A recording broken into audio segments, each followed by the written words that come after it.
You might be making some of the easiest to solve mistakes when it comes to your direct to consumer website.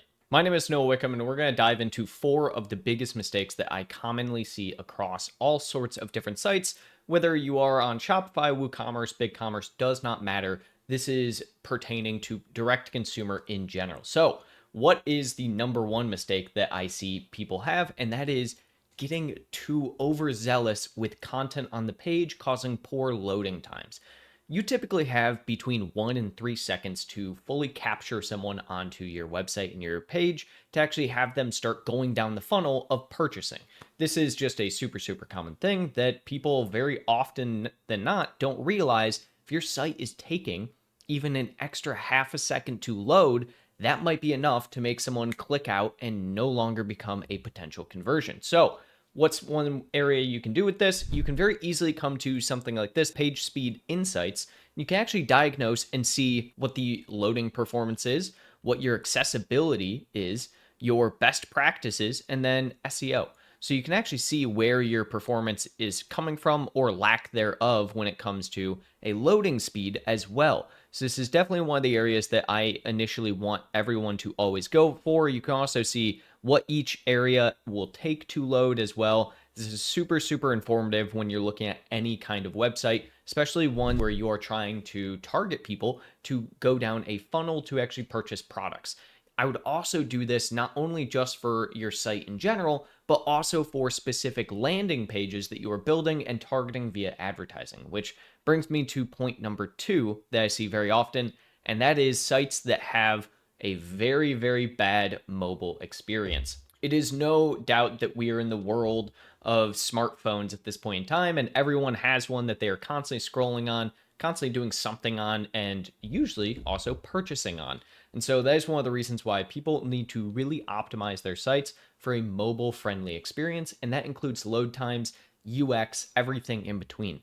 Again, you can actually use this same software to look at what your performance is for mobile specific. And this is a really big deal because you can also see what the typical user experience is for a tree map on mobile to understand, is this even optimized if someone were to go onto their actual, phone and look at the actual content. So it's one of those areas that people who are on their phones especially are going to have even less of a time that they want to spend on a website. So you really need to be optimized both for speed, but also for easy, slick designs. Do things that make it very simple for the end user to understand where to go next. Something as simple as a simple box saying click me, or even a very obvious tree menu in the top right. These are areas that I consistently see people fail at, where they have a very sleek looking website, but it's not very intuitive as to where you're supposed to go next or how you're supposed to get to the next area. So this is something I really do implore people to really test all the time, which brings us to point number three, and that is A/B testing. A/B testing is one of the biggest areas that I see people fail, especially testing for conversion rate optimization. It's one of those things that people, I think, more often than not, don't understand how to really utilize A/B tests in general or what you're supposed to do. You can do this in a variety of different ways. There are two ways that I typically like to try and do A/B tests for conversion rate optimization. Way number one is you create two landing pages very specifically for the A/B test. You create two ad funnels and you target the exact same audience. You see which one of those landing pages people more often than not convert on. That is your winning A/B test.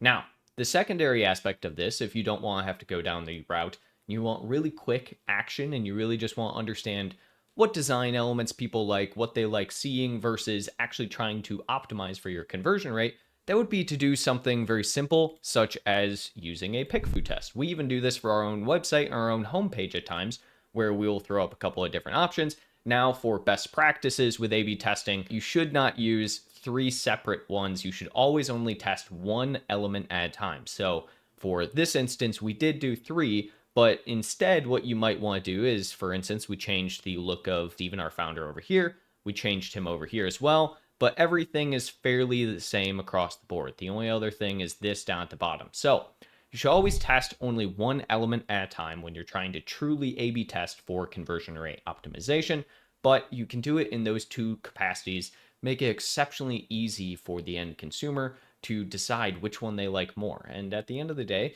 you're going to get some really, really good feedback from something like PickFu, but you're going to get direct conversion feedback when you're doing two different landing pages as well. So I encourage both options as you are looking at different ways to increase your conversion rate. Now, for the final and fourth one that I see so often people miss, and it is just so sad when they do, because you're just leaving money on the table. And this is probably the most impactful version that people leave money on the table, and that is lack of remarketing advertising. A lot of people don't have pixel set up. It's something I see so often. They don't have any form of pixel set up. They don't have any form of software to track who is actually landing on their page. These are things that you should have absolutely on every single website that you create, every single DTC website. Even if you're not DTC, if you are just a service provider of some kind, you should absolutely have tracking and metrics to understand who is visiting your site, how they are visiting it, what they are doing on the site, what pages they are going to, whether or not they're converting. If they don't convert, you now have all of that data to be able to remarket them and retarget them. This is one of the easiest ways, whether you are on Amazon, Walmart, Shopify, direct to consumer, anything you are doing, retargeting and remarketing, something everyone should be doing, because you are essentially just leaving money on the table from what could have been a fairly interested buyer. So these are typically four of the largest mistakes and simplest mistakes to actually solve as well that I see people making on the direct-to-consumer website. If you like content like this and you want to see more, feel free to subscribe down below, click the like button, and leave a comment. Let us know what kind of video you want to see next.